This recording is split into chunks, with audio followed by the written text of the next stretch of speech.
President Obama is back in Washington. He landed at Andrews Air Force Base near Washington about an hour ago after a fundraising trip here to the Bay Area. He boarded Air Force One this afternoon and departed from San Francisco International Airport, having raised more than $3 million for Democratic candidates at 4 high-priced Bay Area events, 2 in San Francisco last night and 2 in Atherton this morning. The president made no public appearances during his brief stay here, but his motorcade was highly visible as it carried him to and from the Intercontinental Hotel where he spent the night. ABC 7 News political reporter Mark Matthews has been covering the president on this trip, as he always does, and he is live in Atherton for us tonight. Hi, Mark. Hey, Dan. We're outside the home of John and Marcia Goldman, heirs to the Levi Strauss fortune here in Atherton, and the hosts of today's fundraiser for the Democratic National Committee.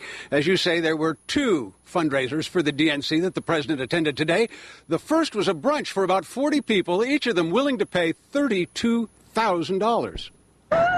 The president's motorcade sped through Atherton shortly after 9 o'clock this morning. A smattering of protesters held up signs opposing the Keystone Pipeline project that would bring tar sands oil from Canada to the Gulf Coast.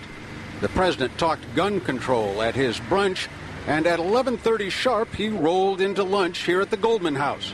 300 people paid between $1,000 and $32,000 to attend the lunch.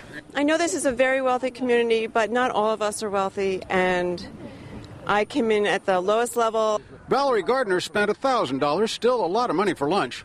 We should ask the very wealthiest Americans to pay a little bit more, pay a little bit more. And the GOP put out this video characterizing the president's Bay Area visit as a trip to Billionaires Row. The video says the president's being a hypocrite for cozying up to the rich, while at the same time raising their taxes, which brought this response from some of today's guests. I want him to raise my taxes. You don't have a problem with that? I have no problem with that. They're saying. Jan Berenbaum of Los Gatos was joined by Judd Williams of Mill Valley. I think we ought to raise their taxes, my taxes. Wade Randlett chairs a holding company for renewable energy projects. Well, the same people he wants to raise taxes on, we're happy to come and give a little extra. So that's not a big problem for the folks who are here. Several attending today's lunch told me they wanted to voice their opposition to the Keystone Pipeline. I asked Congressman Mike Honda, did it come up? No. Not at all? Not at all. What did he say? He was talking about, making sure that we have a lot of help for this next couple years. The San Jose congressman told me the president talked about citizenship. In this quote from the White House, the president told the brunch crowd, "The country is not as divided as our politics would suggest, and the only way we can break through this gridlock is when people's voices are heard." As the president's helicopter flew over Atherton, taking him back to Air Force One at San Francisco International, Los Gatos resident Jan Berenbaum said the citizenship message resonated with her.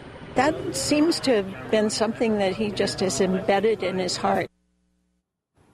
So the president is back in Washington, D.C. The party has a sack full of cash. And when do we expect him back here in the Bay Area? Well, organizers tell me they're already planning events for June, just 3 months away. Reporting from Atherton, Mark Matthews, ABC 7 News. All right, Mark, thank you.